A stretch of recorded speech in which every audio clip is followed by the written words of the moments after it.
Hello children, welcome to your English classroom.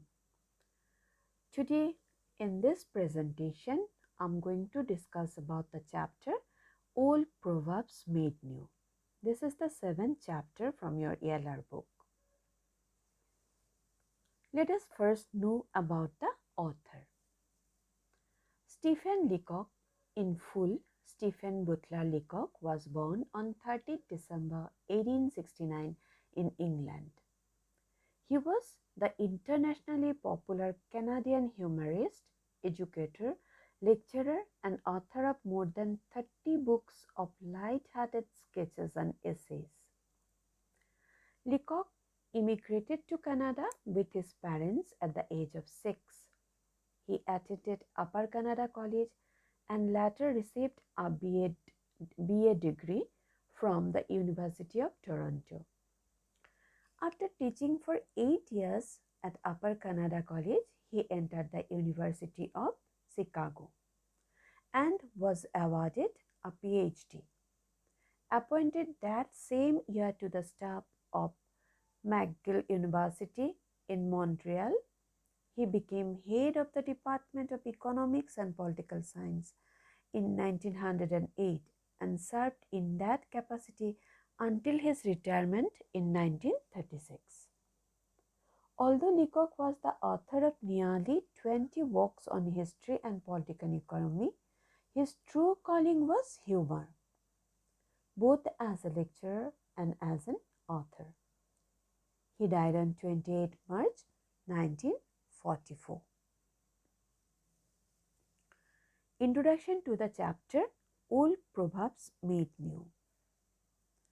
Let us first know what is a proverb.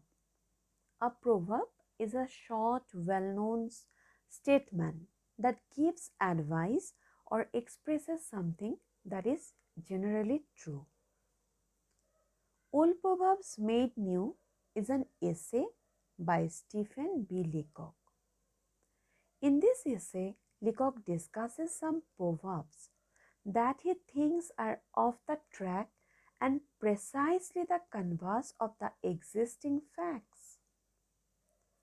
According to Leacock, we are still using the old proverbs without realizing that they are irrelevant. Leacock says that these proverbs were made in the past by old wise men who never moved more than a mile from home. Lifestyle of that time was completely different from now. How can proverbs made by them who were not aware of the facts and development of the future can be relevant today? Stephen B. Leacock has expressed his view regarding proverbs through this essay, to which one may agree or disagree. Let's see which are the proverbs he has used in this essay. The 8 proverbs used in this essay along with their meanings. First one is birds of feather flock together. What is the meaning of this proverb? The meaning is that beings, typically humans of similar type, interest, personality, character, or other distinctive attribute tend to mutually associate. But author Leacock, he never believed in this. According to him, this is not the fact. Because he said, I'm reading the lines from the book, but they don't. Ask any first-class naturalist if the wise old man had taken another look, they would have seen that the last thing birds ever want to do is to flock together. In 99 cases out of 100, they keep away from their own species and only flock when it is absolutely necessary. So much for the birds, but the proverb is really supposed to refer to people and then it is wrong again. So according to the author or the writer, Leacock, this is not the actual fact now. people of a feather do not flock together. He said that tall man fell in love with little woman. A clergyman makes friendship with a banker. So it is not necessary that birds of feather flock together. Coming to the second proverb, a rolling stone gathers no moss. What is the meaning of this proverb? This proverb says that a person who does not settle in one place will not accumulate wealth or status or responsibilities or commitments. But this is also not true according to Leacock. He said it is entirely wrong. This was supposed to show that a young man who wandered from home never got in the world. In very ancient time, it was true. People used to remain in one place. They used to cultivate the land. Then they used to rear animals and they used to live their life like that. But today, each one of us need to go out, need to go for higher studies to different places. Only then it will be possible on the part of the person to get a job and to earn money. So it is not true according to Leacock that a rolling stone gathers no moss. Coming to the third proverb, all is not gold that glitters. What is the actual meaning of this proverb? It means that not everything that seems good attractive. It is not necessary that the thing that looks good should be also really good. We should not think that a person is rich so he will be happy. It cannot be. So, according to Leacock, all is not gold that glitters. He said, how perfectly ridiculous about this proverb. Everybody in the days in which we live now, even a child knows that all is gold that glitters. Put on clothes enough, appearance enough, and you will be accepted everywhere. So he is actually criticizing the society because nowadays people give much importance to the appearance. They do not go for the quality. Just the mere appearance matters now. If you look good, if you talk smart, then you will be considered a person of importance. Otherwise, you may have tremendous knowledge, but if you cannot show up, you will not be considered as important in the society. So, it is according to the author is not correct. All is not gold that glitters. According to the author, it's absolutely wrong. Next, what he said about the proverb, people who live in glass houses ought not to throw stones. Let's first know the actual meaning of this proverb. This proverb says that people who have faults should not criticize other people for having the same faults. Now, what is said in this book, in this essay? According to the writer, Leacock, he says, no, this is not at all. They are the very people who ought to throw stones and to keep on throwing them all the time. Means those who are having problem in their own personality, they are only really getting engaged or getting involved in criticizing others. This has become the habit of the people of the day or people of this time. So they ought to keep such a foolish slat of stones from their glass houses that no one can get near it. So according to the writer, the people who are having their faults in character, they are mostly involved in criticizing others. Instead of improving their own personality, their own faults, they are doing these things. So, according to Stephen Leacock, this is not appropriate nowadays. Coming to the next proverb that he used in this essay, that is, one swallow doesn't make a summer. What is the meaning of this proverb? It means that one day or brief time of happiness doesn't make a person entirely happy. Again, what the writer says about this proverb in this essay? Perhaps not, he says, but there are ever so many occasions when one swallow, just one single swallow, is better than nothing at all. And if you get enough of them, they do make a summer.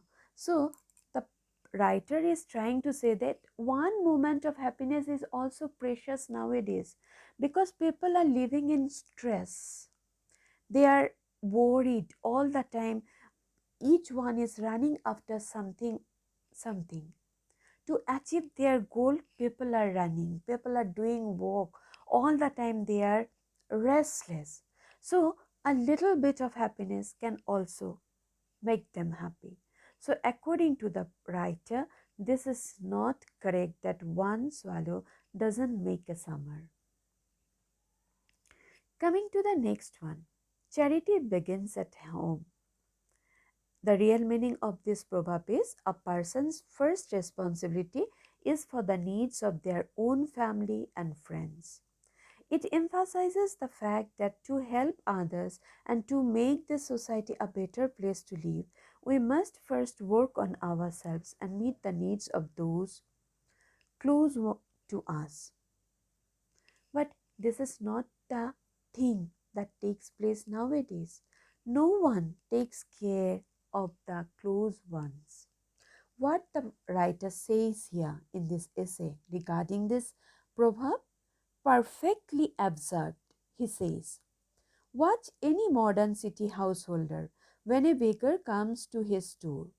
Charity begins with the Federated Charities Office, or with the Out of Work Mission, or with the City Hall, or if need be, with the police court. In short, anywhere but at home. Our whole effort is now to keep charity as far from home as possible.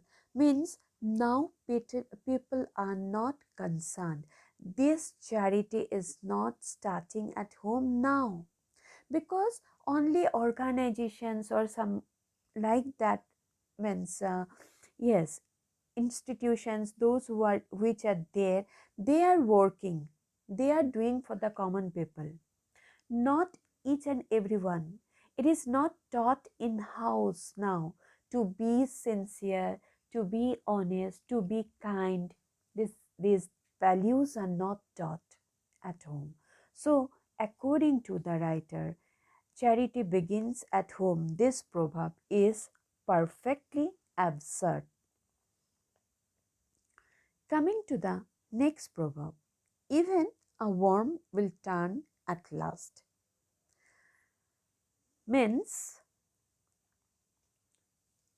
the means that even the meekest or the most docile of creatures will retaliate or seek revenge if pushed too far. According to the writer, this is not the fact. Even the weakest or the docile creature turns at once, immediately. It never waits. So, this is not the fact. Coming to the last proverb that is used in this essay, and the proverb is, a bird in the hand is worth two in the bush. What is the actual meaning of this proverb? It is better to be content with what you have than to risk losing everything by seeking to get more. What our writer says about this proverb, what is his opinion? Let us discuss. Yes, but a bird in a good restaurant is worth 10 of either of them. There, that's enough. Any reader of this book may go on having fun with the other proverbs. I give them to him. Now, what he says, yes, this is the saying that a bird in hand is worth two in the bush. It's better to be content with what you have than to risk losing everything. Yes, somewhat this saying is correct. But if you find at least one thing very important to you, then you will take the opportunity to hold that thing, to get that thing, to achieve that important thing, instead of just willing to take more things, more such things. So, it is, according to the writer, it is not totally correct that a bird in hand is worth two in the bush. So, these are the proverbs. According to our writer, these are the old proverbs and their meaning need to be once again interpreted in a different way, which will be relevant to the present scenario. So, this is about this chapter. I hope you have understood. Now, let's look at the new words. Homologous means having the same or similar relation. Entity, a thing with distinct and independent existence. Humbug, someone who behaves in dishonest or insincere way. For example, by pretending to be someone they are not. Fusillade, a quick series of objects thrown in quick succession. So these are the new words, and at last you have homework, and that is to read the essay.